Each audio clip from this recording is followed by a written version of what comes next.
በክፍል 2 ተመልሰናል። ሰላም ውድ ቤተሰቦቼ እንደምን አላችሁ? እንደምን እስከ ሰዓት ደረሳችሁ? እግዚአብሔር አምላካችን ከሁላችን ጋር ይሁን። በዩቲዩብ ኮሜንት ላይ ለጻፋችሁት ህልምና ጥያቄ በሚል በክፍል 1 ቆይታችን ትላንት ብዙ ሐሳቦችን አንስተን ለመወያየትና የእናንተን ያቀረባችኋቸውን ህልሞች ለማየትና ለመፍታት ሞክረናል። እንደዚሁ ደግሞ ባቀረብኩት ቪዲዮ ላይ አሁንም በድጋሚ ብዙዎቻችሁ ሐሳባችሁን፣ አስተያየቶቻችሁን እንደዚሁ ህልሞቻችሁን፣ ጥያቄዎቻችሁን ጽፉ ነበር። እግዚአብሔር ያክብርልኝ። በጣም ደስ ይላል። እንዲህ መሳተፋችሁ በጣም ደስ የሚል ነገር ነው። በዛሬው ቆይታችን ደግሞ ከትላንትናው የቀጠለ ክፍል 2ን ይዤላችሁ ቀርቤያለሁ። በቀጥታ ወደ ህልሙ እንሄዳለን። ከዛ በፊት ግን ሁላችሁም ይህንን ቻናል ሰብስክራይብ ያላደረጋችሁ ሰብስክራይብ አድርጉ። ቪዲዮውን ላይክ እያደረጋችሁ ለወዳጅ ለጓደኛ ሼር አድርጉ። ይህንን ቻናል ማገዝ በምትችሉበት መንገድ ሁላችሁም አግዙ። ወደ መጀመሪያው ወደ ዛሬው ህልም እንሄዳለን። የመጀመሪያው ወንድማችን አምላኩ በቀለ የሚል ዩዘርኔም ያለው ነው። እንዲህ ብሎ ጠይቆናል። አጎቴ በድንጋይ ጭንቅላቴን ወርውሮ ሳተኝ። በተደጋጋሚ በጭካኔ ይወረውራል፣ ግን አመለጥኩት።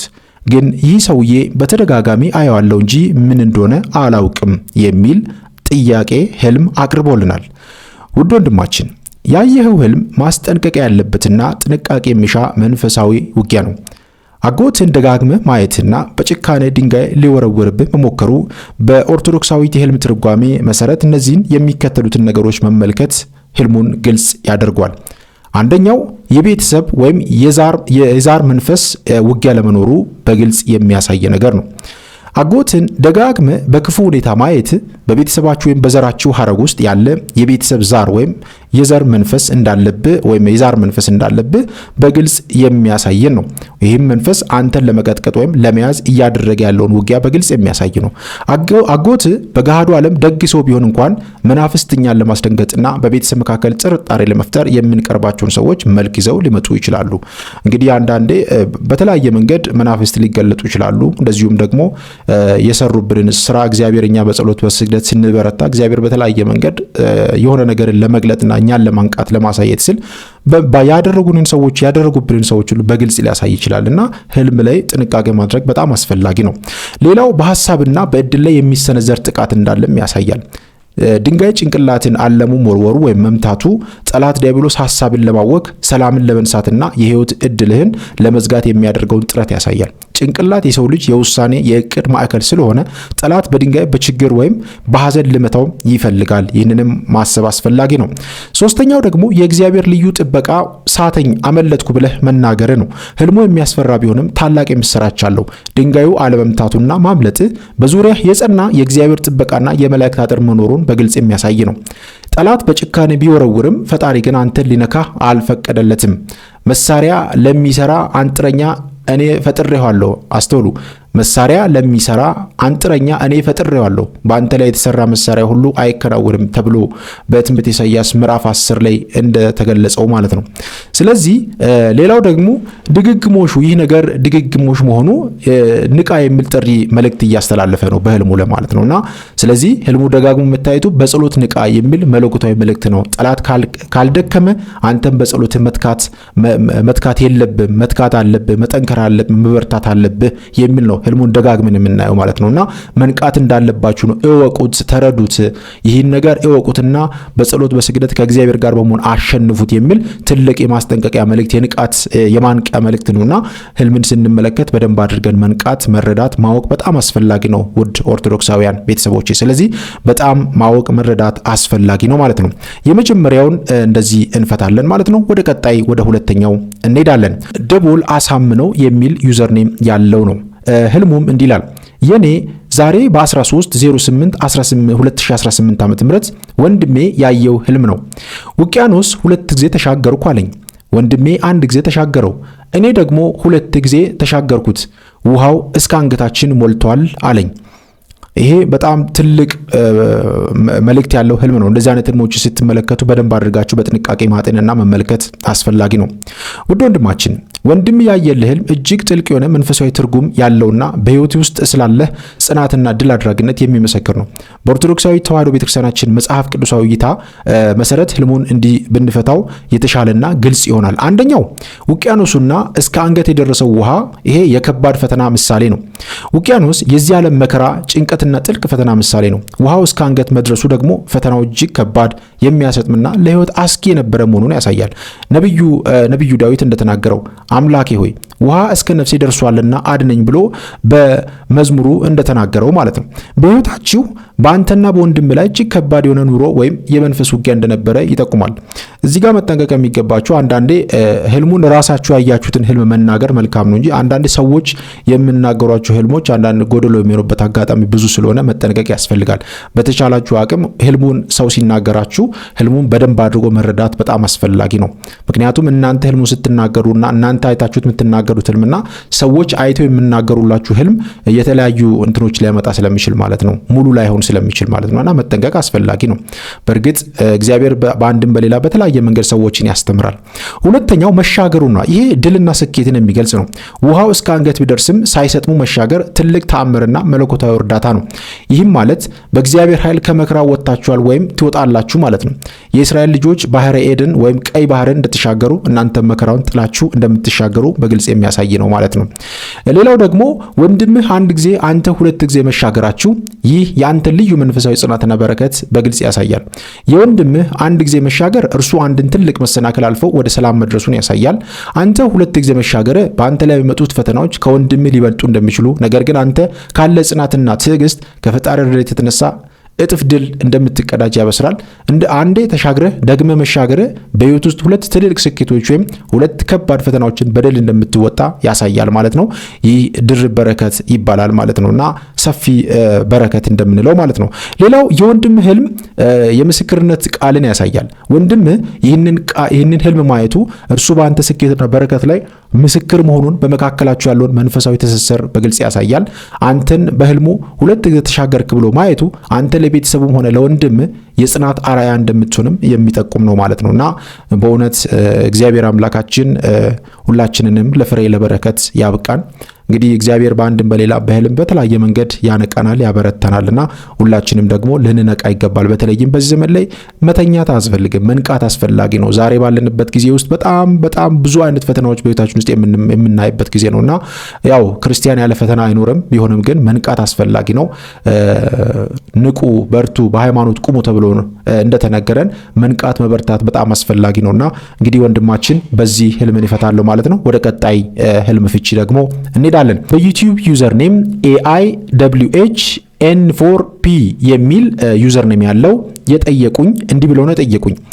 እኔ በህልሜ ከሰፈሩ ሜዳ መሃል ሆኜ ኪዳነ ምሕረትን በትልቁ ስዕል ስዬ ለትንሽ እህቴ ሰጠኋት የሚል ተጽፏል። ይሄ በጣም ደስ የሚል ትልቅ ትርጉም ያለው ህልም ነው። አስተውላችሁ አዳምጡኝ።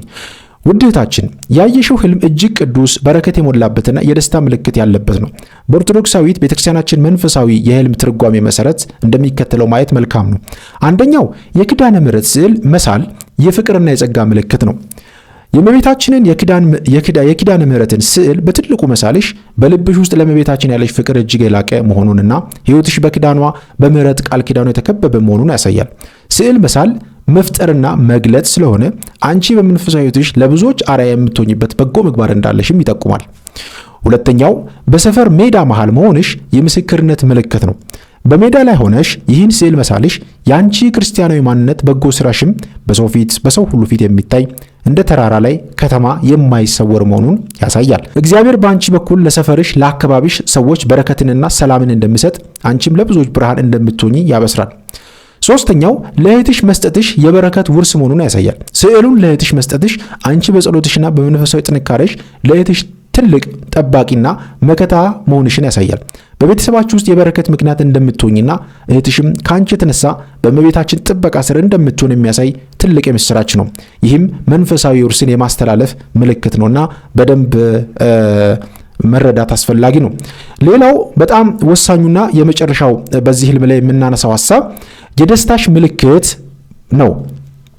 በህልምሽም ሆነ ስትነቂ የተሰማሽ ደስታ ህልሙ ከእግዚአብሔር ለመሆኑ ትልቅ ማስረጃ ነው። ኪዳነ ምሕረት በገባችው ቃል ኪዳን መሰረትም ከአንቺና ከቤተሰቦችሽ ጋር እንደምትሆን ያረጋግጥልሻልና እንግዲህ ይህንን ጥያቄ የጠየቃችሁኝ እህቶቼ ወንድሞቼ በዚህ ህልሙን እንፈታለን ማለት ነው።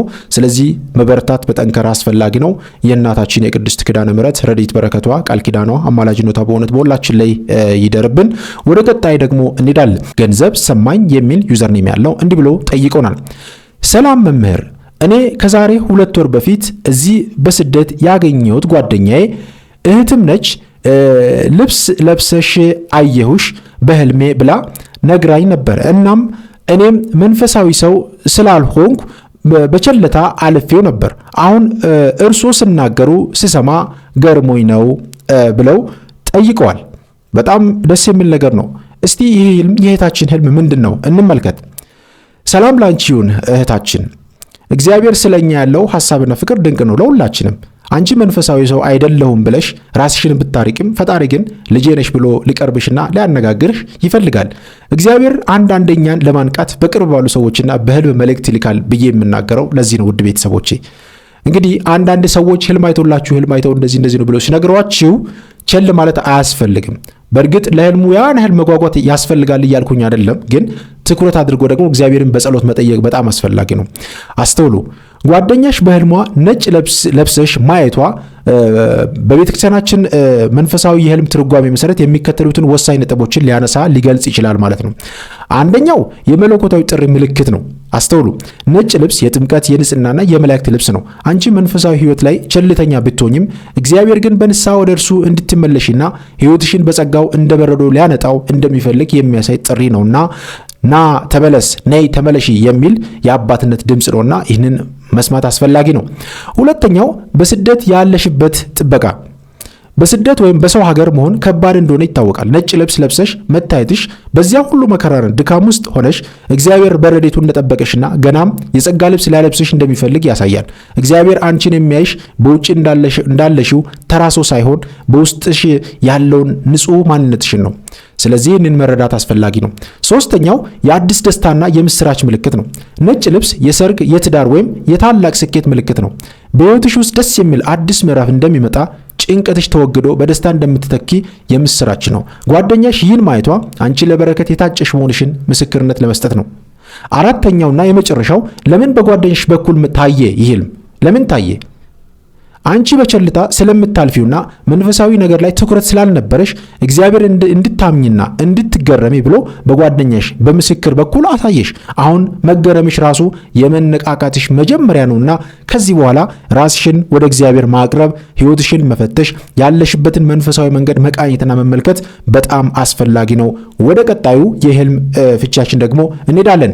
ዮዲት የሚል ዩዘርኔም ያላት እህታችን ጠይቀናለች። ሰላም ወንድሜ፣ በተደጋጋሚ የሞተ ሰው በህልም ማየት ፍቺው ምንድነው ብላ ጠይቀናለች። በተደጋጋሚ የሞተ ሰው በህልም መመልከት ምንድነው? እስቲ ይህንን ደግሞ እንደ ቤተክርስቲያን አስተምህሮ በደንብ ዘርዘር አድርገን ለመመልከት እንሞክር። ውድ እህታችን ዮዲት፣ የሞተን ሰው ወይም ያረፉ ወላጆችን፣ ዘመዶችን ወይም ጓደኞችን በህልም በተደጋጋሚ ማየት በኦርቶዶክሳዊት ቤተክርስቲያናችን ትምህርት መሰረት ጥልቅ መንፈሳዊ ትርጉሞች ስላሉት በደንብ እንድታዳምጡኝ እፈልጋለሁ። ፍቺው እንደ ህልሙ ሁኔታ ቢለያይም ዋና ዋና ምክንያቶቹ ግን የሚከተሉት ናቸው። አንደኛው የጸሎትና የመታሰቢያ ጥሪ ነው። በኦርቶዶክሳዊ ተዋሕዶ እምነታችን ነፍስ አትሞትም። ያረፉ ሰዎች ወደኛ በህልም የሚመጡት አብዛኛውን ጊዜ የጸሎት፣ የቁርባን ወይም የመታሰቢያ ወይም የተስካር ፍላጎት ስላላችሁ ነው። በጸሎታችሁ አስቡን፣ ስማችንን በቅዳሴ አስጠሩልን፣ ስለኛ ብላችሁ ለድሆች መጽቱ የሚል መንፈሳዊ መልእክት ሊሆን ይችላልና ይህንን በደንብ ልናደርግ ይገባል ማለት ነው። ሁለተኛ የሞት መታሰቢያ ነው። ያረፉ ሰዎችን ማየት ለእኛ ለሕያዋኑ ትልቅ ትምህርት ነው። እኛም ቀድመን የሄድነው ነገ እናንተም የምትመጡበት ነውና ተዘጋጁ፣ ንስሐ ግቡ፣ ከፈጣሪያችሁ ጋር ታረቁ የሚል ማሳሰቢያ ነው።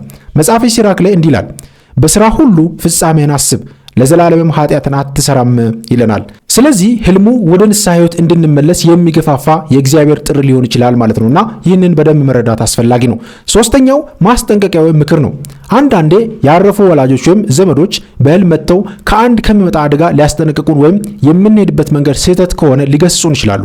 በህልሙ የሚያዝኑ ወይም የሚቆጡ ከሆነ የምንሰራውን ስራ እንድንመረምር ይጠቁሙናል። ደስተኛ ሆነው ከታዩ ግን መንገዳችን መልካም መሆኑን በግልጽ የሚያሳይ ነው ማለት ነው።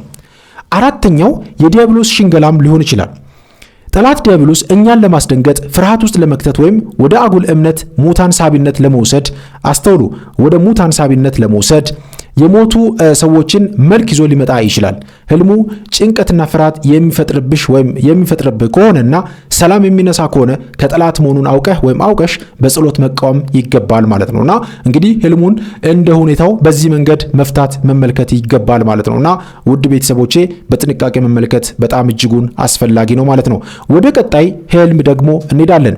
ቀጣይ ጠያቂያችን ደግሞ ጣይቱ ኃይሉ 8567 የሚል ዩዘርኔም ያላት እህታችን ናት። ስለዚህ እህታችን እንደዚህ ብላ ጠይቃለች።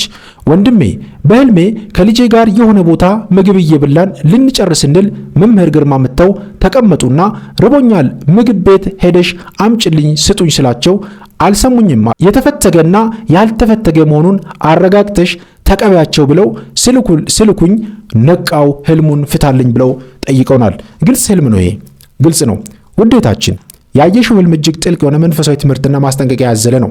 መምህር ግርማን ወይም ሌሎችን መምህራን በህልምሽ ማየትሽና የሰጡሽ መመሪያ በኦርቶዶክሳዊ እይታ የሚከተሉትን ሐሳቦች ማንሳትና መረዳት ይቻላል።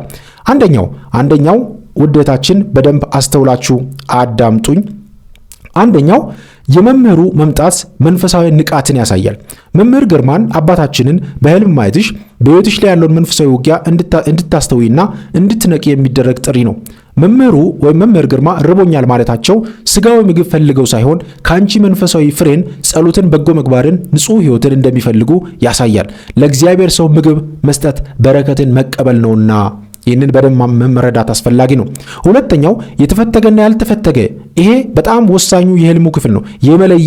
የመለየት ጸጋ ማለት የመለየትና የመለየት ጸጋ፣ ይህ የህልምሽ ዋነኛው መልእክት ነው። መምህሩ የተፈተገና ያልተፈተገ መሆኑን አረጋግጠሽ ተቀበይ ያሉሽ መንፈሳዊ ማስተዋል እንዲኖርሽ ለማሳሰብ ነው። የተፈተገ ንጹህ የሆነውን የኦርቶዶክሳዊት ቤተክርስቲያን ትምህርት ቅዱስ ቁርባንንና እውነተኛውን መንፈሳዊ መንገድ ያመለክታል። ያልተፈተገ የተባለው ደግሞ ከዓለማዊ ሐሳብ ጋር የተደባለቀ የሐሰት ትምህርት ያለበት ወይም ንጹህ ያልሆነውን ከመናፍስት ጋር የተያያዘን ነገር ያመለክታል።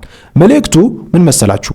ወደ ህይወትሽ የሚገባውን ማንኛውንም ትምህርት፣ ምክር ወይም መንፈሳዊ መመሪያ በጭፍን አትቀበይ፣ መርምሪ፣ የቤተክርስቲያን መሆኑንም አረጋግጪ የሚል ነው። ድንገት በህይወትሽ ባለሽበት መንገድ ውስጥ ልትፈትሻቸው፣ ልትመለከቻቸው የሚገቡ ወሳኝ ነገሮች እንዳሉ የሚጠቆም ነው ማለት ነው።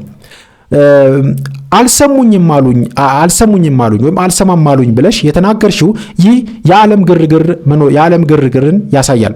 ምግብ ቤት ሄደሽ ስትጠይቂ አለመስማታቸው በዓለማዊ ግርግርና በጮት ውስጥ እውነተኛውን መንፈሳዊ ምግብ ሰላም ማግኘት ከባድ መሆኑን ያሳያል። መፍትሄው መምህሩ ወይም ቤተክርስቲያንን የወከሉት ጋር መመላለስ መሆኑን ይጠቁማል ማለት ነውና እግዚአብሔር አምላካችን በእውነት ህይወታችንን፣ ኑሯችንን በእውነት መልካም ያደርግልን። በጣም ደስ የሚል ህልሞች ናቸው የምናያቸውና በእውነት አንዳንዴ እግዚአብሔር በተለያየ መንገድ እኛን ለማንቃት፣ ለማሳየት፣ እኛን ከፍ ለማድረግ፣ እኛን ለማበረታት በእነዚህ አይነት ነገሮች እያሳየን ካለንበት ፈተና ካለንበት ችግር እግዚአብሔር እኛን ለማንቃት በብዙ መንገድ ያነቃናል፣ ያሳየናልና ልንበረታ፣ ልንጠነክር ይገባል።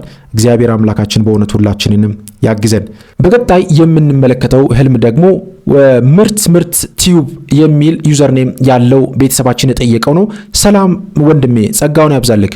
በመጀመሪያ ጊዜ እንዳልከው ቆሻሻ ውሃ ውስጥ ጉድጓድ ውስጥ ነኝ፣ ግን ጉድጓዱ ዳር ላይ መሰላል አለ። ከዛ በፊት ግን ባደኩበት ቤተክርስቲያን ነኝ። ከዛም የምታምር ሴት የሆነ ዳቦ ነገር ትሰጣለች። ምንድነው ይህ ህልም ብለው ጠይቀውናል። አብራችሁን ቆዩ። እንግዲህ እስካሁን ድረስ ቢያንስ የብዙ ሰዎችን ህልሞች እየተመለከትን እየፈታን እየተወያየን ነው። ሁላችሁም ውድ ቤተሰቦቼ የራሳችሁም እንኳን ባይሆን ገብታችሁ አዳምጡ። ምክንያቱም በአንዱ ህይወት ሁላችንም እንማራለንና ማለት ነው። ስለዚህ ለወንድማችን መልሱን በቀጥታ እንሰጣለን። ቃል ሕይወት ያሰማልን ወንድሜ።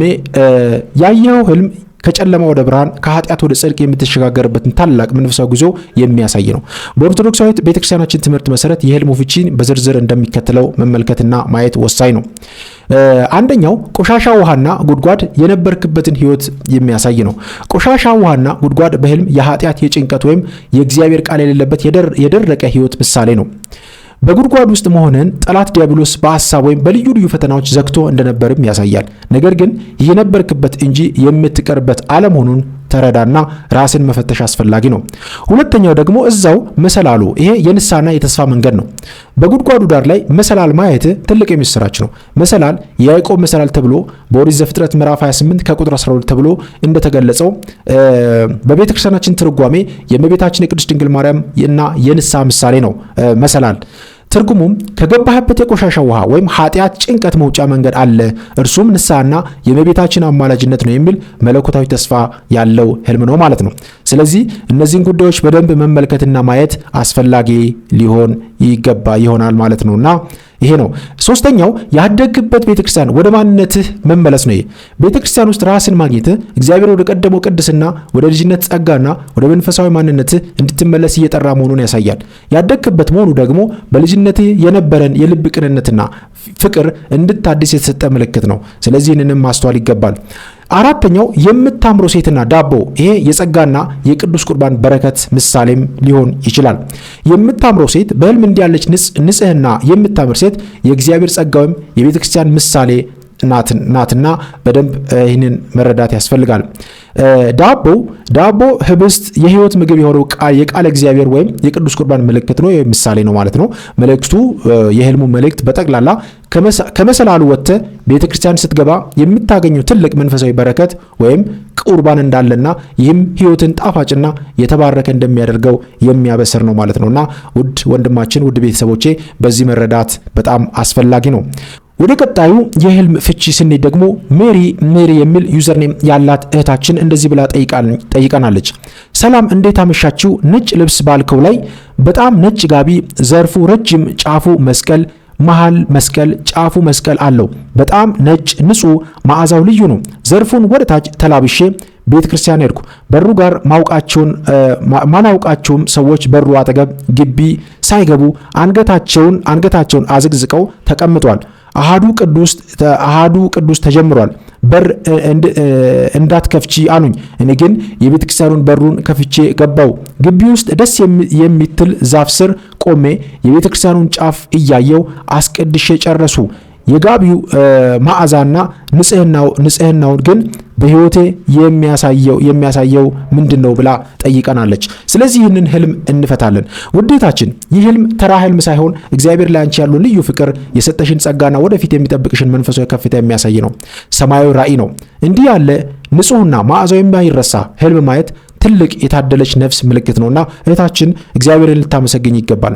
እንግዲህ እንደ ቤተክርስቲያናችን አስተምህሮ መሰረት ዘርዘር አድርገን እንመልከተው ውስጥ ነጥቦችን እያነሳን፣ አንደኛው እጅግ ነጭ የሆነውና መስቀል ያለበት ጋቢ የጽድቅ ልብስ ነው። ይሄ ነጭ ልብስ በቤተክርስቲያናችን የንጽህና የቅድስናና የትንሣኤ ምልክት ነው። ጋቢው እጅግ ነጭ መሆኑ አንቺ በእግዚአብሔር ፊት ያለሽን ንጹህ ማንነት ወይም ደግሞ እግዚአብሔር ሊያለብስሽ ያዘጋጀውን የጸጋ ልብስ ያመለክታል ማለት ነው። ሌላው መስቀሎቹ በጫፍና በመሃሉ መስቀል መኖሩ ሕይወትሽ በመስቀሉ ኃይል የታተመ መሆኑንም ያሳያል። መስቀሉ የአጋንንት ድል መንሻና የክርስቲያን መለያ እንደመሆኑ አንቺ በመስቀሉ ፍቅር የተከበብሽ መሆንሽንም ያረጋግጣል ማለት ነው። መዓዛው፣ ሽታው ደግሞ ያ ልዩ መዓዛ መለኮት ወይም የቅዱሳን መዓዛ ይባላል። መዓዛ ቅዱሳን እንደሚባለው ማለት ነው። ይህም የመንፈስ ቅዱስ ጸጋ ከአንቺ ጋር መሆኑንና ጸሎትሽ በእግዚአብሔር ፊት እንደ መዓዛ ዕጣን ተቀባይነት እንዳለው የሚያሳይ ነው ማለት ነው። ሁለተኛው በሩ ላይ የተቀመጡትና አንገታቸውን ያዘቀዘቁት ሰዎች፣ እነዚህ ሰዎች በመንፈሳዊ ሕይወት የደከሙ፣ በጭንቀት የተያዙ ወይም ወደ ቤተክርስቲያን ምስጢር፣ ወደ ቅዳሴው ጸጋ ለመግባት ያልታደሉ ሰዎች ምሳሌ ናቸው። አንገታቸውን ማዘቅዘቃቸው የተስፋ መቁረጥ ወይም በመንፈሳዊ ድንዛዜ ውስጥ መሆናቸውንም ያሳያል። ሶስተኛው በሩን አትክፈች የሚለው ድምፅና የአንቺ መግባት ነው። ይህ ትልቅ የድል ምልክት ነው። ፈተናው አንደኛው ሰዎች አትክፈች የሚሉሽ ጠላት ዲያብሎስ በሰዎች በኩል ሆኖ ወደ እግዚአብሔር የጸጋ ምስጢር እንዳትገቢ የሚያደርግብሽ መሰናክል ነውና ይህንን በደንብ መንቃት አስፈላጊ ነው። ድሉ አንቺ ግን ሰዎቹን ሳትሰሚ በሩን ከፍተሽ መግባትሽ የአንቺ መንፈሳዊ ጥንካሬ በራስሽ እምነት የምትቆም መሆንሽንም ማንም ሊያግድሽ የማይችል የተከፈተ የሕይወት በር እግዚአብሔር እንደሰጠሽ በግልጽ ያሳያል። ጌታ በራእየ ዮሐንስ ላይ እነሆ በአንተ ፊት የተከፈተ በር ሰጥቻለሁ ሊዘጋውም የሚችል አንድስ እንኳን የለም ተብሎ በዮሐንስ ራእይ ምዕራፍ 3 ከቁጥር 8 ላይ እንደተገለጸው ማለት ነው። ሌላው አሃዱ ቅዱስ ተብሎ የተገለጸው ጉዳይን እንመልከት እስቲ። አሃዱ ቅዱስ የተባለው ለምንድን ነው? አሃዱ የሚለው በቅዳሴ ላይ ይህ የቅዳሴው ከፍተኛውና የመለኮት ምስጢር የሚገለጥበት ሰዓት ነው። በዚህ ሰዓት መግባትሽ ከፈጣሪሽ ጋር ያለሽን ጥልቅ ግንኙነት ያሳያል። ዛፉና የቤተ ክርስቲያኑ ጫፍ ዛፉ የእረፍትና የገነት ምሳሌ ነው። በዛፍ ስር ቆመሽ የቤተ ክርስቲያኑን ጫፍ ጉልላት እያይሽ ማስቀደስሽ አንቺ ሁልጊዜም ወደ ሰማያዊ ነገር የምትመለከቺ ልብሽ በእግዚአብሔር ቤት ያረፈና መንፈሳዊ ረፍትን ያገኘሽ መሆንሽንም የሚያሳይ ነውና እህታችን ይህንን ጥያቄ ጠየቅሽው እህታችን በዚህ መረዳት በዚህ ማየት በጣም ወሳኝና አስፈላጊ ነው ማለት ነው። እንግዲህ ውድ ቤተሰቦቼ የብዙዎቻችሁን እየመለስኩኝ ነው። እንግዲህ ዛሬ በክፍል 2 እንደዚሁ ካላለቀ በጣም ብዙ ሰዎች ናችሁ ጻፋችሁት፣ በጣም ብዙ ሰዎች ማለት ነው። በዚህ በክፍል 2 ካልጨረስን ደግሞ በቀጣይ በክፍል 3 እንደዚሁ ክፍል 4 ክፍል 5 እያልኩኝ እንደ እግዚአብሔር ፍቃድ የጻፋችሁትን ህልሞች አንድም ሳይቀር በየትኛውም ቪዲዮ ላይ የጻፋችሁትን ሁሉ እንመልሳለን ማለት ነው። እግዚአብሔር አምላካችን ጉልበት፣ ኃይል፣ ብርታት ይሁነን። ለእናንተም ደግሞ ሰሚ ጆሮ ሰምታችሁ ፍሬ የምታፈሩበት ራሳችሁን የምትፈትሹበት ፍሬ የምናፈራበት ያደርግልን። ለሁላችንም እግዚአብሔር አምላካችን ጉልበት፣ ኃይል ይሁነን። ወደ ቀጣይ ደግሞ እንሄዳለን። ቀጣይ ጥያቄያችን ቃል ኪዳን የሚል ዩዘርኔም ያላት እህታችን ነች። ጤና ይስጥልን ወንድሜ፣ መሰላል አይቼ ግን ሊወጣ ስል መውጣት አቃተኝ። ግን ተመልሼ በሌላ መንገድ ሄጄ የምፈልገውን ሰው አገኘው። እንስሳቶችም አሉ፣ መስክም አለበት። የደረስኩበት ቦታ ምንድን ነው ብላ ጠይቀናለች። ውድ እህታችን ያየሽው ህልም በህይወት ጉዞ ውስጥ ስለሚገጥመው መሰናክሎችና እግዚአብሔር ስለሚያዘጋጀው አማራጭ መንገድ የሚያስተምር እጅግ መልካም ህልም ነው።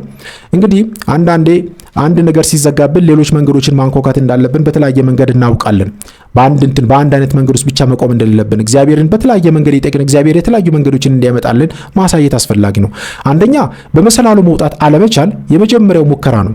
መሰላል ወደ ከፍታ ወይም ወደ አንድ ዓላማ መድረሻ መንገድ ነው። በመሰላሉ መውጣት አለመቻልህ በህይወትሽ ውስጥ ያቀድሽው ነገር ወይም የጀመርሽው መንገድ በዚያ አቅጣጫ እንዳልተሳካ ወይም መሰናክል እንደገጠመሽ በግልጽ የሚያሳይ ነው።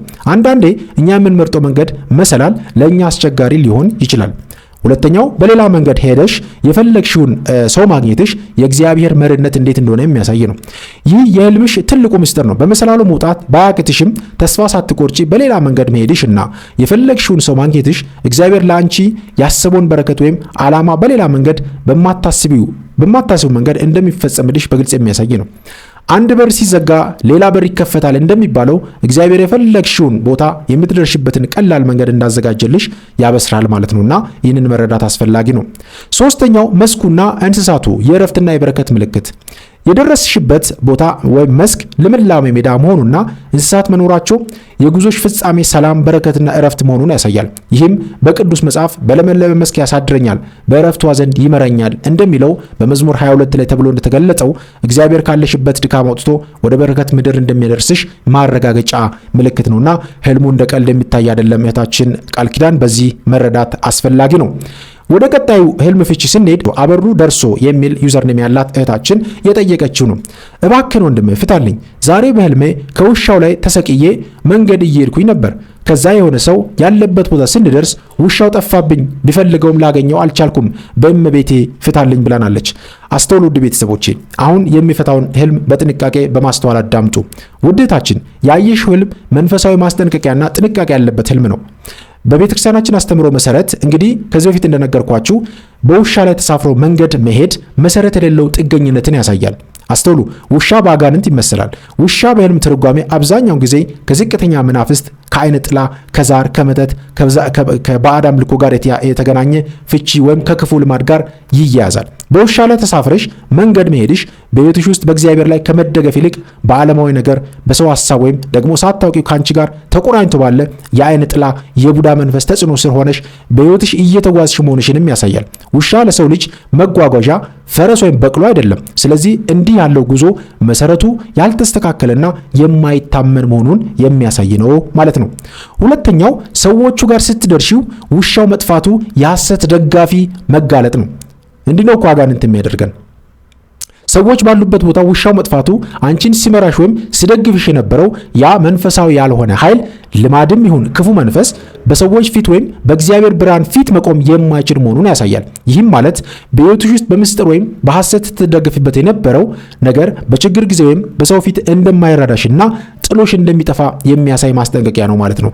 አድርጊው እንደዚህ ሆኜ የሚልሽ ነገር እስከሆነ ደረጃ ድረስ ይገፋሻል፣ ወደ ክፉ ነገር፣ ወደ መጥፎ ነገር ይወስድሽና እሱ ግን በዛ ቦታ ከአንቺ ጋር አይተባበርም።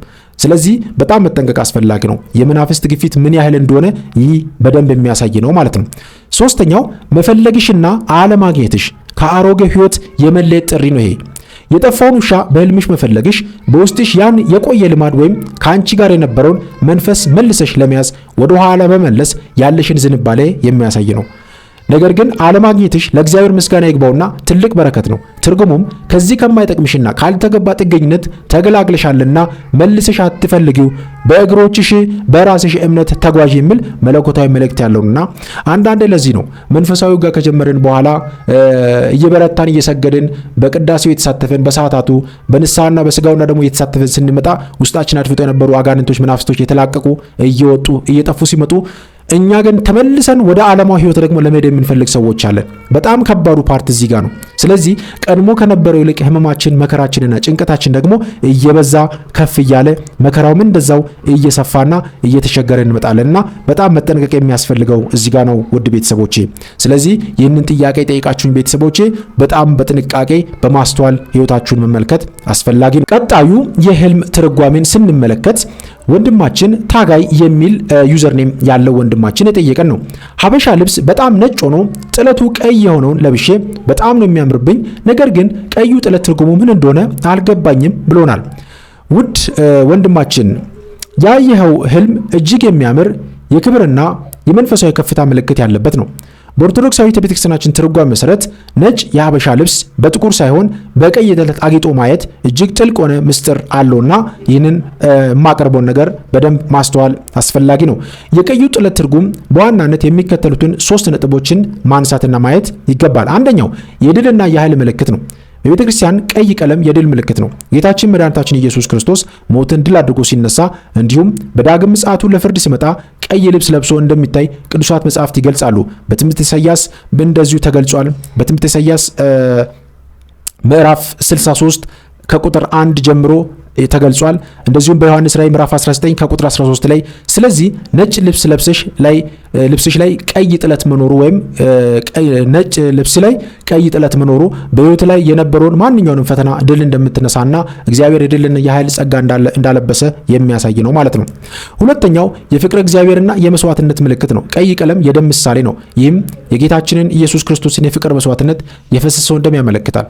ነጭ ልብስሽ ላይ ወይም ንጽህናሽ ላይ በቀይ ጥለት በክርስቶስ ደም የታተመ መሆኑንም ያሳያል። ይህም ማለት ሕይወትሽ በጌታ ደም የተጠበቀ የታተመ መሆኑንና አንቺም ወይም አንተም ለፈጣሪህ ያለህ ፍቅር እጅግ የጋለ መሆኑንም ይጠቁማል ማለት ነው።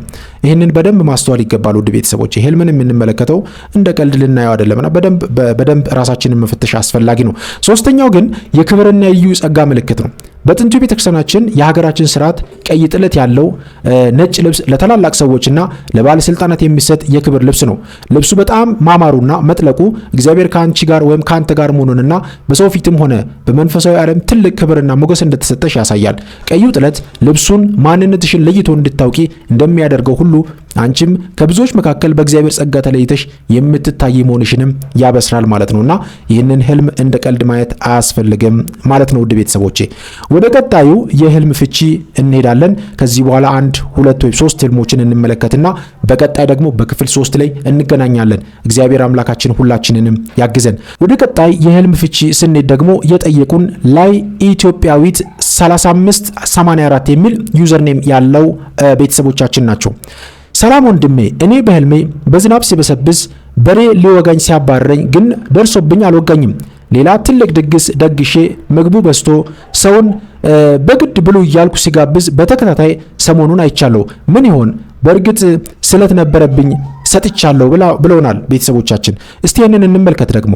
ውድ ወንድማችን ሰሞኑን ያያቸው ህልሞች እርስ በርሳቸው የተያዙና በተለይም ደግሞ ስለቱን በመስጠት በመፈጸም የመጣውን መንፈሳዊ ለውጥ የሚያሳዩ ታላላቅ የምስራቾች ናቸው። ምክንያቱም የጠየቀን ህልሞች 2 ናቸው። ስለዚህ እነዚህን ነገሮች በደንብ እንመልከት። አንደኛው በዝናብ መርጠብ የምህረትና የበረከት ምልክት ነው። ዝናብ እንግዲህ በበረከት እንደሚገለጽ ነግሬያቸዋለሁ። ዝናብ በቤተክርስቲያን ትምህርት የእግዚአብሔር ርኅራኄ የምህረት ምልክት ነው። በዝናብ መርጠብህ የገባውን ስለት በመፈጸምህ እግዚአብሔር ደስ መሰኘቱንና በረከቱን በሕይወት ላይ እንደ ዝናብ ያፈሰሰው መሆኑንም ያሳያል። ነቢዩ ሆሴዕ እንደ ዝናብም ወደ እኛ ይመጣል ብሎ በምዕራፍ 6 ከቁጥር 3 ላይ እንዳለው ማለት ነው። ይህ ዝናብ ሕይወትን የሚያለመልም የእግዚአብሔር ጸጋ ነው። ሁለተኛው በሬ ሊወጋ አሳዶ አለመድረሱ የጠላት ሽንፈት ነው። በሬ በህልም ትርጓሜ አብዛኛውን ጊዜ የጠላት ዲያብሎስ ወይም የክፉ ሰዎች ቁጣና ጥቃት ምሳሌ ነው። በሬው ሊወጋ መፈለጉ አንተን ለመጉዳትና የያዝከውን በረከት ለማበላሸት የሚፈልግ መንፈሳዊ ውጊያ እንደነበረ ያሳያል። ነገር ግን ሳይነጋ መቅረቱ ስለትን በመፈጸምህና ወደ እግዚአብሔር መቅረብህ የጠላት ቀንድ መሰበሩንና የእግዚአብሔር ጥበቃ ከአደጋ እንደታደገ ያሳያል። አቤቱ ከጠላቶቼ እጅ አድነኝ ብሎ በመዝሙር 31 ከቁጥር 15 ላይ እንደተገለጸው ማለት ነውና ይህም በአንተ ህይወት ላይ ተፈጽሟል ማለት ነው። ሶስተኛውና የመጨረሻው ወሳኙ የህልሙ ክፍል ትልቅ ድግስና ሰውን መጋበዝ የሲሳይና የትርፍ ምልክት ነው። ድግስ ደግሰ ምግቡ በዝቶ ሰውን በግድ ብሉ ማለት እግዚአብሔር ካንተ አልፎ ለሌሎች የሚተርፍ ታላቅ ሲሳይና በረከት እንደሚሰጥ ያበስራል። በሬው ሊወጋ ሲመጣ እግዚአብሔር ግን ማዕድ አዘጋጅቶልሃል። ይህም በመዝሙር 22 ከቁጥር 5 ላይ ያለውን በጠላቶችን ፊት ለፊት ማዕድን አዘጋጀልኝ የሚለውን ቃል ፍጻሜ ነው። በግድ ብሎ ማለት ደግሞ በረከቱ ካንተ አቅም በላይ መሆኑንና የእጅ ስራ እጅግ እንደሚባረክ የሚያሳይ ነውና ህልሙን በዚህ መንገድ መመልከት በጣም ወሳኝና አስፈላጊ ያደርገዋል ማለት ነው ውድ ቤተሰቦች። ስለዚህ በደንብ መመልከት መቃኘት አስፈላጊ ነው ውድ ቤተሰቦች። ሌላው አጀቡሽ ብርሃኑ የሚል ዩዘርኔም ያላት እህታችን የጠየቀችው ከጉድጓድ ገመድ ይዞ መውጣት ምንድነው? እባክህ መልስልኝ። ከጉድጓድ ገመድ ይዞ መውጣት ምንድነው? ይህንን እንመልከት። ውድ እህታችን ከጉድጓድ ገመድ ይዞ መውጣት በኦርቶዶክሳዊት የህልም ፍቺ መሰረት እጅግ ታላቅ የሆነ የድል የመገላገልና የነጻነት ምልክት ነው።